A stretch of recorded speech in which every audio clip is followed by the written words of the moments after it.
1889년 3인 필지에서부터 1905년 이 나라 망할 때까지 보면 미국이 우리한테 대한 우리와 미국 사이의 관계는 무관심이에요.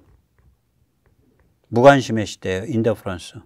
근데 이때 민간동맹이 시작하죠. 허머 홀버트라든지 이런 분들 때문에 정신동맹이 시작하는 거예요. 그 정신동맹의 결과물이 1904년 독립정신이라는 책으로 튀어나오는 거예요. 이 시대 때 미국은 세계의 주요 열강으로 이제 막 올라서기 시작하는 시점이에요. 그 다음에 1905년에서부터 1945년은 이제 한반도는 일제 식민지가 되는 거죠. 그리고 그 일제 식민지 상황에서 한미 민간동맹은 더 강화되고요. 전체적인 시대적 흐름은 세계대전이 2번 일어났고 공산주의 물결이 일어났고 극우 나치즘이 등장했다 망했고 일제 군국주의가 등장했다 망했어요. 이 40년 동안. 그 다음에 1945년에서 48년 3년이 뭐냐면 어쩌다 한 발, accidental foothold예요. 원폭 투하 이후에 부랴부랴 그냥 38선 그은 거예요. 그 전까지는 얄타 미략에 의해서 한반도 전체가 소련 영향권 안에 들어가기로 양해가 돼 있던 상태인데 이 시대는 냉전이 시작된 시대죠. 그 다음에 48년에서 50년이 참 애달버요. 한국인이 이 미국의 이 자유진영 입장에서 보면 한국인이 문을 열고 막 치고 들어간 거예요. 나도 자유진영 시켜줘. 나도 자유진영 할 수 있어. 내가 자유진영의 최전선 아니야. 초대받지 않은 사람들이에요. 한국인은. 한국인을 자유진영의 제대로 된 그 전선으로 그 일부로 미국이 인정하지 않았어요. 제가 보면 그래요. 우리가 억지로 단정 수립 관철시킨 거 아니야. 우리를 자유진영에 넣어줘. 우리가 냉전의 최전선이 될게. 이게 중요한 얘기입니다. 분단에 의해서 우리 순결한 백이민족이 강대국 사이에 끼어서 동족 상절의 아픔을 겪었습니다. 웃기는 소리 하고 있네. 흉악한 소리를 다짐어 먹을 것 같으니까 야, 우린 자유진영 가야 돼. 근데 우리 생겨먹은 이 위치가 우리가 자유진영 가게 되면 이건 자동뽕으로 최전선 되는 거야. 최전선의 위험을 감수하고 그래도 우린 자유진영으로 가겠어. 라는 게 우남 이승만과 그 양반이 이끈 선배 세대의 초이스였던 거예요. 왜 그 선택을 그렇게 모욕하냐고. 돌이켜보면 참으로 숭고하고 참으로 결연한 선택이죠. 시대는 냉전이 격화됐고 1949년에 소련이 원폭을 확보했고 1949년에 중국이 적화된 거예요. 저러니까 이제 소련이나 모택동 입장에서는 스탈린과 모택동 입장에서는 한번 찔러봐야지. 한반도를 찔러보는 걸로 담장을 한번 냉전의 담장을 깨보는 이제 그 실험 프로젝트로 선택을 한 거죠. 제가 실험에 목숨을 바쳐서 이끌겠습니다 해서 2명이나 충성맹자하고 튀어나오네. 한 놈은 박가고 한 놈은 김간혜, 박건영, 김일성. 얼마나 좋아. 열심히 해봐. 이렇게 된 거죠. 그 6.25가 벌어졌는데 예상치 못한 전사들이에요. 미국도 우리가 그러한 전사가 될 거라고는 기대를 못했을 거라고. 이보다 더 결사적으로 싸울 수는 없었다. 6.25가 끝나고 나서는 우리가 미국한테 동맹을 강요했죠. 강요된 동맹이에요. 그리고 1960년대 중반에 우리는 미국과 합의해서 월남전에 참전을 했죠. 개입을 했죠. 그러니까 강요된 동맹, 합의된 참전이죠. 그러니까 한미 동맹으로 전략수비선 바깥임에도 불구하고 퍼스트 아일랜드, 제일도련 바깥임에도 불구하고 수만 명, 그때 한 4, 5만 명 됐을 거예요. 5만 명 가까이 될 겁니다. 수만 명의 미군을 전략적으로 주둔시키는 그러한 공간을 만들어냈고 거기에서 확보되는 또 우리의 그 반공투쟁에서 확보되는 그런 정치적 안정의 바탕을 대서 전후 부흥과 경제 발전으로 간 거죠. 그게 1970년까지죠. 이 1970년까지가 미국의 전성기의 마지막 챕터예요. 팍스 아메리카나 전성기에. 그리고 월남전이죠. 70년 딱 넘어서면 미국이 이제 그 힘이 쫙 빠지기 시작하죠. 힘이 빠지니까 한국이 그 다음에 미국 눈에 부실 자산, 그렇게 되는 거예요. bad asset. 닉슨 독트린 1969년 미국이 후퇴하고 1970년대 초에 미중 화해가 일어나고 그런데 한국에서는 내부적으로 삼선개헌, 유신, 오일쇼크 이 와중에 정치적 유불리를 떠나서 거의 정치적 자살에 해당하는 부가가치세 1977년 상공업 하는 사람들한테 10%를 정부에게 뺏기는 거 아니에요. 그 사람들 개념에선. 그러면서 79년에 그게 권위주의 정부인데도 불구하고 정부에 의한 관치 경제에서 민간 경제로 이행을 결정하고 박 대통령 돌아가시네, 봄에. 그러고 박 대통령 돌아가셨지. 이게 부실자산의 시대예요. 미국이 우리를 볼 때 부실자산으로 본다고. 1970년에서 79년, 80년까지가. 그리고 80년부터 88년에 회복기 환자예요. 컨발레센스. 다행히 이때 미국에서는 레이건이라는 위대한 대통령이 들어왔고요. 레이건의 그 전략에 의해서 동구 소련이 붕괴가 시작이 됐고요. 우리는 이 회복기 환자로서 경제 체질이 바뀌었고요. 관치 경제에서 민간 주도 경제로 완전히 넘어가기 시작해요. 선진국 경로에 안착을 하죠. 그러면서 한편으로는 격렬한 민주화 압력이 작동을 해서 6.29까지 가는 거고, 다른 한편으로는 88 올림픽을 더할 것 없이 대성공시켰고, 그 시기죠. 80년, 88년이 회복기 환자 시기입니다. 그래 놓고 이제 우리가 제가 이제 기억을 해보면 85년, 86년, 87년부터 이제 고기 먹고, 돼지고기, 닭고기, 수입 과일 마음대로 사 먹거든요. 이제 그전에는 오렌지 같은 거는 그땐 양공주라 그랬어. 미군이랑 같이 동거하는 그 여자들이 살림살이 하려고 미군이 PX에서 사다 준 거를 시장에 뿌리면 그거는 이제 너무 비싸서 일반적인 시장에는 없고요. 이제 그 당시에는 서울에 이제 뭐 청운동, 뭐 가회동 이런 데 큰 집들이 있으니까 그런 데 부근에 그런 고급 물건을 다루는 특히 과일 같은 거, 미군 PX에서 나온 과일 같은 걸 다루는 특수한 가게들이 있었어요. 그때는 그러다가 이게 일반화돼 버리잖아요. 그래 외화가 있으니까 그냥 돈만 있으면 그냥 수입하게 되니까 외화 바꿔서. 그러니까 이제 간땡이가 붙는 거죠. 민주화도 됐겠다. 그러니까 이제 교만한 속물이 되죠. 88 올림픽 때 미국이랑 소련이랑 경기하면 소련 응원하고, 미국하고 무슨 동구권 국가가 경기하면 동구권 국가 응원하고 그랬어요. 88 올림픽 때 그때 막 운동 건물 덜 빠질 때인데 87년에 제가 이제 확 아이디어 바꿨으니까 88년에 제가 이제 그 수배 중일 때 그걸 봤거든. 보면서 이상하더라고. 왜 사람들이 저러지? 언제 다 공산주의 동조자가 된 거야? 교만한 속물입니다. 그게 국뽕이 되죠. 그때 이제 보면은 수메르도 한국인이라는 얘기가 그때 나와요. 그걸 누가 했냐?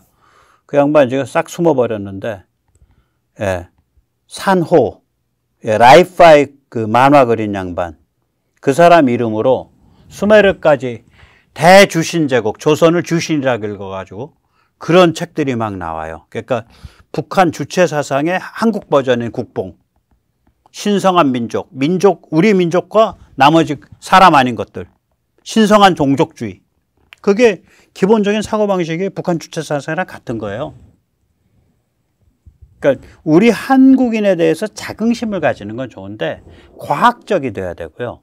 그 다음에 이 모든 일에는 음과 양이 있어요. 어떤 종류의 장점이 있으면 거기에 해당하는 단점이 있다고요. 한국인이 엄청난 성취를 이뤘기 때문에 거꾸로 그때 그 스트레스나 긴장이 심해서 세계 최저의 출산율을 보이고 세계 최고의 자살률을 보이잖아. 음이 있으면 양이 있는 거예요, 인간이. 그래서 근데 뭐 그때 이제 그리고 조정래의 태백산맥 천하죠, 이때가 태백산맥 나왔을 때일걸? 80년대 말. 예. 그리고 이때에 97년까지 이때 이제 타락 글로벌리즘이 시작되는 거죠. 자, 타락 글로벌리즘의 시대, 그 시대가 이제 시작돼서 교만한 속물인데, 그래가지고 IMF를 이제 뜨거운 맛 한번 단단히 봤지. 그러고 나서 이제 DJ 들어오고, 그 다음에 이제 그 노무현 들어오고, MB 들어오고 할 때예요. 그게 이제 저는 DJ, 노무현, MB까지를 이제 한 텀으로 보는데, 이때 미국이 우리를 보면 이건 숨은 의도를 가진, 친구는 친구인데 숨은 의도가 있다, 여기. 겉으로는 자유민주주의, 속으로는 386 약진이죠. MB도요. 굉장히 천박한 갈짓자 행보예요. 제가 아래도 써놨지만 MB가 윤희상 기념사업회 이사였습니다. 그리고 그 누구예요? MB 때 그 자유총연맹 회장시킨 박창달, 포항에 참 그 협객 출신, 예, 협객이라면 알아들으십시오. 포항 협객 출신. 주먹이 이만하지, 뼈도 이만하고. 이 양반 그 연세에 뭔 또 영화를 누리겠다고 이재명 지지 선언하고 나왔었잖아, 대선 국면에서. 그 양반이 MB랑 아36이었거든요. 그러면 자유총연맹 회장까지 했으니까. 그럼 MB가 어떤 컬러의 사람인지 보이잖아. 뭐 그런 이념성이 없는 거예요. 그런 원칙성이 없어. 그냥 다 이렇게 엮여갖고 적당하게 온화하게 가면서 권력은 나눠 먹는 거고 이런 게임을 잘해요. 그래서 그런 게임을 잘하죠. 예. 딱 거기 이상도 이하도 아니에요. 그리고 아무 컨셉이 없어. 그러니까 이제 미국 입장에서는 여기가 한국이 조금 맛이 이상한 것 같은데 이게 뭐지? 무슨 의도를 갖고 있지? 이렇게 의심을 하기 시작하는데 문제는 뭐냐? 미국도 내가 뭘 원하는지 몰라. 한국을 특별히 뭐 의심해서 핀포인팅 할 수도 없고. 그런 상태가 시작되는 거예요. 숨은 의도를 가진 친구라는 게 그런 뜻이고요. 감사할 줄 모르는 수수께끼죠. 미국 입장에서 박근혜 대통령을 보면 아니 지금 정신이 있어? 어떻게 중국을 붙잡고서 북핵을 풀겠다는 거야? 우리 중국 붙잡고서 북핵 풀으려고 20년 해봤어. 육자회담. 우리가 못한 걸 왜 저 사람은 자기가 할 수 있다고 생각하지? 저 사람 딴뜻 있는 거 아니야? 이렇게 보이는 거예요. 그 다음에 이제 문재인은 더 말할 것도 없고 저건 뭐 간첩 같은데 혹은 간첩인데 이렇게 생각했을 거고. 문제는 뭐냐? 미국 자신이 자기를 모르잖아 지금 상태가. 2012년에서 2022년 뒤에 이제 반중을 하고 그랬지만 여전히 트럼프도 고립주의니까 세계 질서를 이렇게 풀어야 된다 저렇게 풀어야 된다라는 청사진과 비전이 없어요. 그러다가 이게 그냥 확 바뀌는 거예요. 22년엔. 한국에서는 선거혁명을 통해서 윤석열 대통령이 됐고 미국에서는 완전히 이제 그 중국에 대한 대립각 딱 세우고 진행하는 차에 이제 우크라이나가 빵 터져가지고 반중 반러 전선이 확립되면서 가치지향 글로벌리즘으로 이제 완전히 챕터가 넘어가 버렸잖아요. 근데 그렇게 딱 넘어가니까 반중 반러 가치지향이 되니까 이거는 한국을 위한 계절인 거라. 우린 타락 글로벌리즘 중국 사랑일 때는요. 우린 정신머리가 없어져요. 그때 정신머리 유지하려면 세계 최상의 역사에서 세계 최상의 정치 철학에 도달해야 되는데 우리 공력이 그게 안 됐거든. 정신머리 정신줄 놨었다고. 뭐 그런 거죠. 우리가 이제 그렇게 된 거죠. 그러면 이걸 다시 한번 이렇게 정리를 해보면 이게 1988년에서 1921년은 이게 타락 글로벌리즘 시대예요. 사실 한 30여 년이. 이게 제가 거듭 말씀드리지만 이건 한국인한테는 정말 굉장히 거대한 아이러니입니다. 그레이트 아이러니예요. 거대한 아이러니의 시대라고요. 군사지정학적으로 보면 우린 여전히 대중 최전선이에요. 우리 본능은 여전히 반공이어야 되고 우리의 국가정체성은 여전히 반중이어야 되고 우리의 국가정체성은 여전히 반전체주의여야 돼. 우리의 군사지정학은 여전히 중국에 대한 최전선이라고 사실상. 왜냐면 북한이 중국의 그 나와바리에 있는 국가니까 나와바리에 있는 집단이니까. 그런데 아니 세상에 우리의 혈맹인 미국이 그냥 중국과 사랑에 빠져서 섹스하느라고 정신이 없네. 거기다 우리 혈맹인 미국이 우리는 무슨 역할을 해주라고 얘기를 못해요. 자기도. 미국 입장은 나도 내가 뭔지 몰라. 그냥 중국과 섹스하는 게 좋아. 너가 내 동맹이었냐? 글쎄 내가 너한테 뭘 원해야 되는지 나도 좀 모르겠네. 그래. 지금 오바마 얼굴 모자 딱 써있잖아 그게. 저 관상에 써있구만. 내가 보기에는. 내가 뭔지 나도 몰라. 네가 내 동맹이었냐? 나는 중국과 섹스하는 게 좋을 뿐이야. 이거잖아 그냥. 헬렐레 해갖고.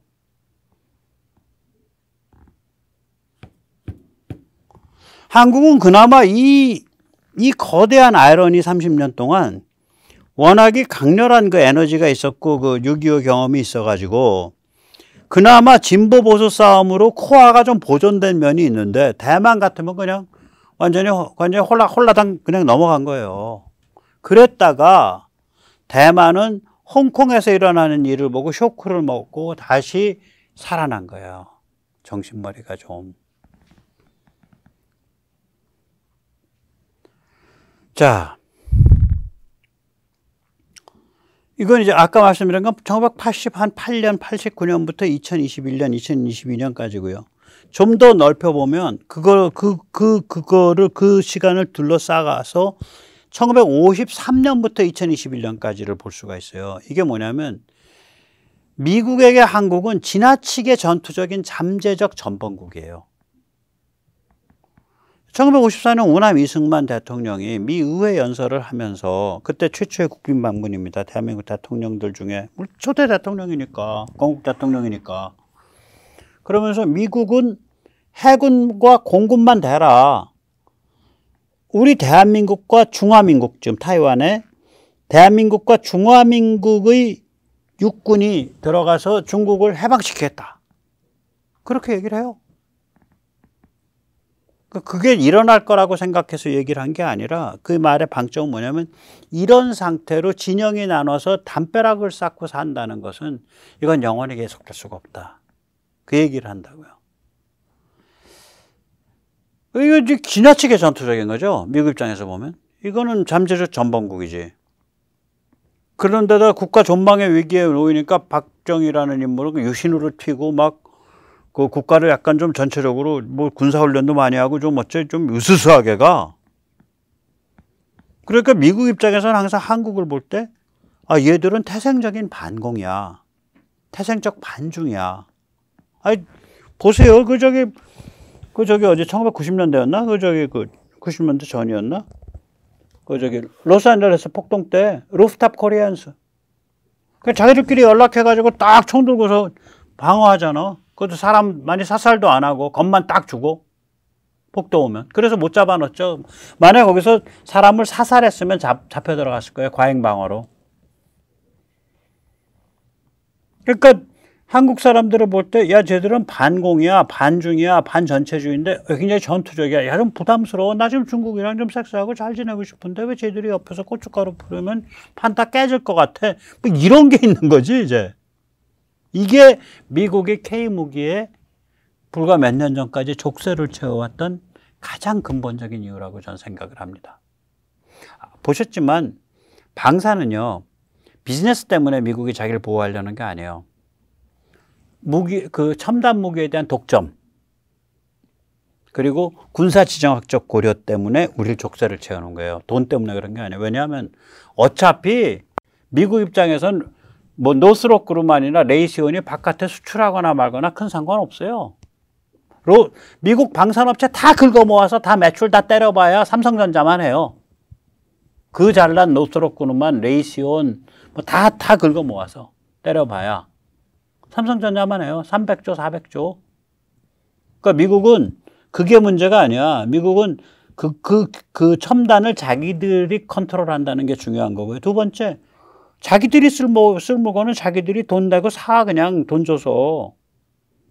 걔들이 바깥에서 수출하냐 마냥 기본이 아니에요. 그러니까 미국에 의해서 무슨 어쩌고 저쩌고 다 웃긴 소리예요. 전체 게임은 다 군사지정학 게임이라고 보시면 돼. 이제부터는. 그러니까 군사지정학적으로 우리가 한미동맹과 같이 간다.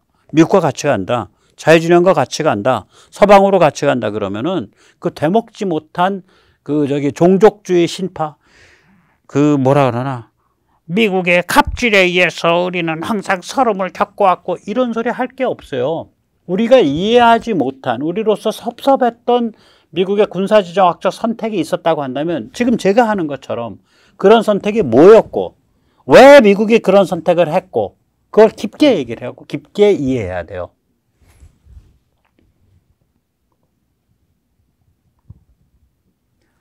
자, 그래서 이제 자주국방과 K무기는 이게 무엇을 위함인가 이제 마지막 말씀드릴 때가 됐습니다. 우리의 그 정치 철학 군사 지정학 비전을 확립해야 돼요. 예를 들어서 우리 중국과 같이 살아도 돼. 그러면 지금 대만 민진당 말고 민중당처럼 무장 다 해제하고 살면 되지. 우리 거기도 사람 사는 세상인데 아니 김일성 수령님 좀 그 경배하고 살면 안 되나? 아니 가끔 사람 살다 보면 정치본부생도 갈 수 있는 거고 재산 나쁘면 개머리판에 대가리 깨져서 죽을 수 있는 거지. 그게 태수야. 그렇게 살면 될 거 아니야. 그럼 뭐하러 무장해? 그냥 북한이랑 합병하면 되지.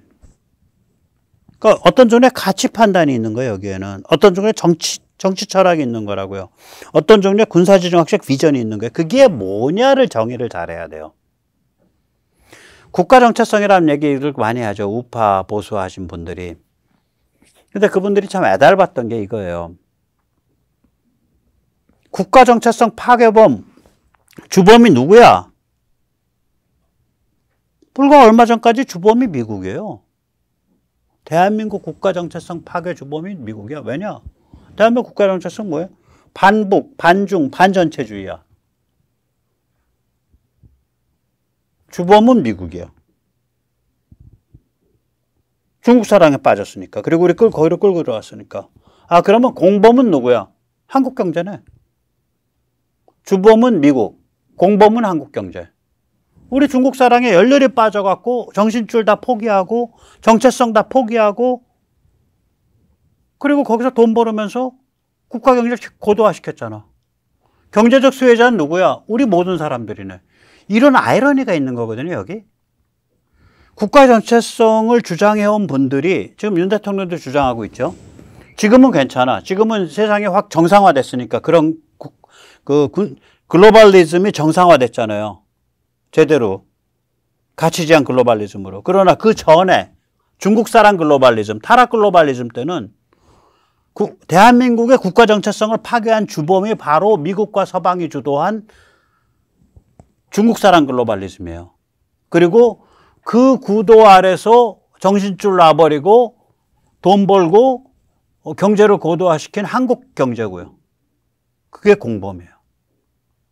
그 얘기를 안 하고 종북이 나쁩니다. 종중이 나쁩니다. 국가 정체성을 해야 됩니다. 그것만 가지고는 아빠빠 혀 짧은 소리가 되는 거예요. 그래서 애답단 소리야. 제가 그 바닥에서 같이 어울려서 동지로서 같이 저도 이제 건강 상해가면서 돈 많이 쓰면서 한 10여 년 살면서 항상 애달봤던 게 뭐냐면 뭐가 빠져 있다. 뭐가 빠진 골이냐. 이제 세상이 이렇게 정상화되기 시작하니까 이게 다 보이는 거예요. 그래서 미네르바의 부엉이는 역시 저녁에 나는 게 맞습니다. 앞에 먼저 못 나는 거예요. 인간의 그 통찰이 앞에서 가면은 그건 이제 예언자급이 되는 거죠. 프로핏이 되는 거지. 그런 사람은 드물어요. 굉장히 드뭅니다. 적당히 저녁에 이른 저녁에만 날아도 미네르바의 부엉이가 그 지혜와 통찰의 부엉이가 이른 저녁에만 날아도 큰 화는 면하죠. 예. 그래서 우리의 정치 철학 군사지정학 비전을 확립을 하고 그리고 아까도 우리가 봤지만 미국이 단기적 국지적으로 오류를 범한단 말이에요. 미국의 샌프란시스코 체제 전체는 다 맞는데 한반도에서는 우리 입장에서는 얄타에서 우리를 소련의 지정학적 범주로 미략으로 넘겨줬다. 이건 우리 입장에서는 오류지. 또 뭐 인류가 30년만 사는 건 아니잖아요. 그런데 나의 인생 스팬은 그 30년이 나의 인생의 제일 꽃다운 시기였다고. 근데 하필이면 그 시기에 미국이 타락 글로벌리즘에 빠진 거야. 나는 1987년에 좌파를 버렸는데 그래서 다 적이 됐는데 수배 중일 때 6.29 때 수배 중인 상태에서 여기서 한 걸음만 더 나가면 혁명이야, 피바다야, 가지마.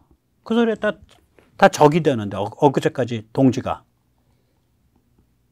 그런데 그 시기에 조금 더 지나서 미국은 야 공산주의면 어때? 손잡고서 같이 가서 돈 벌게 해주면 착해지네. 그래서 미중 사랑으로 빠지고 미중 사랑 빠지니까 우리는 우리 민족끼리 친중사랑 빠져야 되고 그러니까 뭐 야, 옛날에 김일성 영생교 좀 했으면 어때? 뭐 다 그냥 열심히 돈 벌면 다 착해지는 거지. 이렇게 되는 거예요 이게 다. 그럼 우리 입장에서는 이게 미국의 인류 역사로 보면 이 30년 세월이 굉장히 단기죠. 하지만 한 개인 또 우리처럼 비교적 규모가 크지 않은 한 그런 중간 미들 파워급의 인구 한 5천만 정도 되는 사회로 보면 이 단기가 운명을 확 결정한다고요. 이 단기적 오류가. 그러니까 우리가 미국의 그 단기적 혹은 국지적 오류에 희생되거나 휘둘리는 일이 없도록 한미동맹의 참된 정신에 따라 한미동맹 정신이 뭐야? 반공, 반전체주의네. 미국이 반공, 반전체주의 깃발을 숙이면은 우리가 그거를 야, 당신들 숙였어요. 하고 우리가 축해들을 수 있는 혹은 그거를 굉장히 불편하게 여길 수 있는 그런 본능은 유지하고 있어야 된다. 우리가 비교적 유지된 거예요, 일부에서. 그래서 이렇게 회복하고 있는 거예요.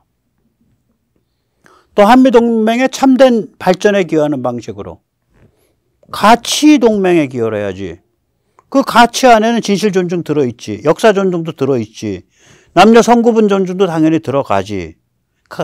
가치 평가에 대한 존중도 들어가지. 근데 당신 왜 골드버그 대사 말이야? 왜 당신은 뭐 작년에 가서 저기 우리 문화적인 기준에서는 맞지 않는 퀴어 축제 가서 왜 주미 대사가 거기서 연설해? 당신은? 그거 같으면 당신 왜 올해는 대구 가서 연설 안 했네? 왜 올해도 주영 대사나 이런 사람들 줄줄이 끌고 가서 연설하시지? 나 골드버거 씨한테 그렇게 말하고 싶어.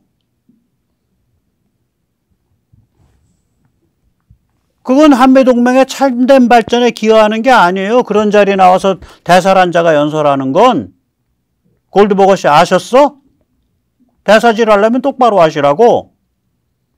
그러니까 기독교 보수 분락이 다 들고 일어나서 지금 우러 전쟁 붙었는데 차라리 러시아가 이겨라 이러고 있지. 기독교 보수 분락에 그런 사람들 많아요. 보면은 푸틴은 그래도 십자가 들고 왔다 갔다 하네. 성직자랑 왔다 갔다 하네. 그래도 남녀 성구분 이런 얘기 하네. 푸틴은 황당한 일 벌어지는 거 아니야 이게. 그래서 이런 관점, 그러니까 한미동맹의 참된 발전, 한미동맹의 참된 정신이 뭐냐, 이걸 우리가 규정을 하고 꽉 붙들고 있어야 돼요. 그러니까 미국이 그거에 벗어나면 가끔 이렇게 쓴소리도 해야 돼. 그런 문맥, 그런 정신을 가지고 우리의 국방력과 영향력을 행사하고 성장시킨다. 이것이 저는 한국의 자주국방과 K목이라고 생각을 해요. 예, 폴란드 예, 그렇습니다. 그래서 이거는 당연히 뭘 포함하게 되냐면 구체적인 그 수단으로서는 중국에 대한 최근적 공멸 독침 그리고 북한에 대한 선멸적 대량 응징 능력을 포함하죠. 그래야 이 살벌한 이 동북아시아에서 우리의 주권과 자유와 생명을 지키죠. 이 사중생의 각오와 필사의 능력과 각오가 있지 않으면 지켜낼 수가 없는 험악한 공간에서 우리가 살고 있습니다. 그 대신에 엄청난 기회의 공간에서 살고 있습니다. 우리가 북한 자유화와 북한 2천만, 2,500만 우리 동포의 인간으로서의 부활 과정, 이걸 우리가 옆에서 함께 할 수 있다면, 그리고 같이 의무로양으로 결합될 수 있다면 그 과정을 겪고 난 한국인은 그 시대의 어떤 다른 민족, 어떤 다른 국가와 질이 달라집니다. 질이 달라집니다. 지금 우리가 그 어려운 운명에 부닥쳐 있어서 이렇게 참 준비되어 왔고, 어떻게 보면 섭리라 그러면 섭리인데, 이렇게 긴장이 높게 아슬아슬하게 살아왔다고 그런 생각이 듭니다. 오늘 여기까지 모시겠습니다. 감사합니다.